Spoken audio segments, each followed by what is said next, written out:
For the breathing bridge, you're going to need a rolled up t-shirt or towel and something to put between your knees. I'm using a foam roller. I'm going to make sure my spine is right in neutral. Place the foam roller between your knees with your feet shoulder width apart and just lightly squeeze the foam roller. And now the very first time we do this, we're going to test internal and external rotation of your shoulder.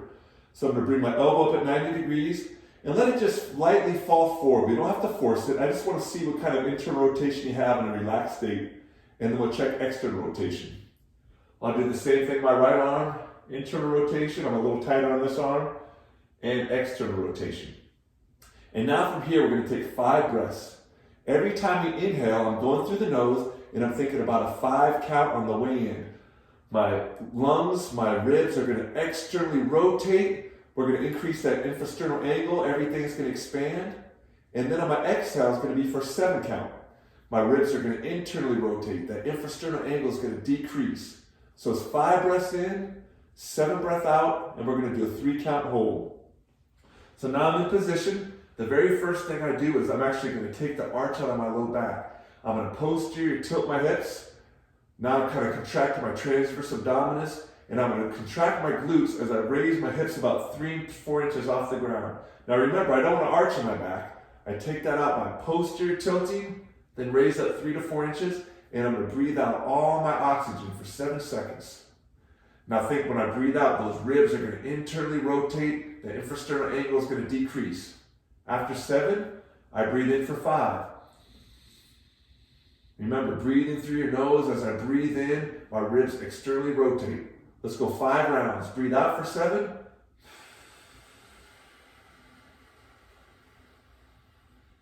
Hold for 3. And then inhale through your nose. The whole time, every time you inhale, think about your ribs expanding. Exhale, ribs contract. We're going to go 5 breaths, rest for a minute or 2, and repeat. After the second round of 5 breaths, come back and we'll check our internal and our external rotation again.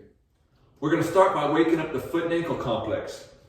I'm going to go into a single leg balance, toe touch if I need it, and I'm going to drive my knee all the way down until I feel a good stretch in my calf and my ankle. Once I'm in this position, I want to flex into that position, pulling my toe up and driving my knee down. I'm going to hold for 5 seconds. Release. I got 3 of those. Boy, it just started hailing, didn't it? Next, we're going to go into a calf raise. I'm going to drive my foot up, and I'm going to hold for 5 seconds, feeling a good squeeze in my calf. Then we're going to go in and out. Same thing, balance on one foot. I'm going to collapse my foot down for 5 seconds and relax. We got 3 of those.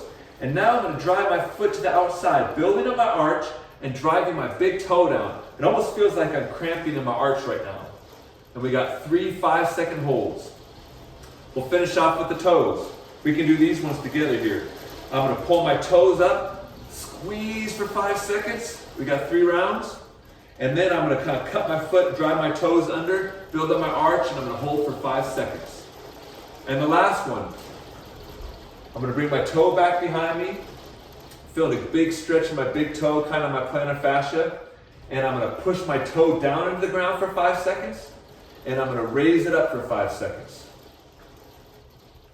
For the chest and shoulder 3D stretch, we got 2 positions. The first one, you're going to have your hand up against the wall, shoulder touching the wall. We're going to rotate away so I feel a good stretch in my chest. And now from here, I'm going to drive my hips front to back. I'll drive them side to side 10 times. And then I'll rotate, get the bigger stretch all the way through that pec biceps area. And then for the shoulder, we're going to have your hand up against the wall. Lean forward till you feel a good stretch. Now from this position, we're going to drive our hips front to back. When my hips go backwards, I feel a bigger stretch. Feel that stretch, and now from here I'm going to go side to side, and then finish out by rotating. So for our banded 4-way hip, even though the band's on my right foot, I'm actually working my left hip. So as my foot drives side to side, I want to get a lot of action out of that opposite leg. I'm going to rotate counterclockwise. Once again, even though the right foot seems like it's doing the work, it's my left hip that should be burning. Rotate again, drive that foot across, working that stance leg, And then finish out, fourth position. Same thing, get a big stretch out of that left hip, and then forward. There are 7 different foot positions in the squat matrix. We're gonna go 5 reps of each position. We always start at neutral, and now I'm gonna go right foot forward for my first position. Then I'll go 5 squats. Back to neutral, and now I'll go left foot forward, 5 squats. Back to neutral. Now I'm gonna go narrow. 5 squats, back to neutral, and now this is a challenge one. I'm gonna go wide, 5 squats. Back to neutral. Now in my neutral position, my toes are slightly out, so I'm gonna go internally rotated for me is actually toes forward. And I'm gonna go 5 squats. I'll go back to my neutral position, and now I'm gonna go toes out, and then I'll finish out with just my normal squat, 5 reps.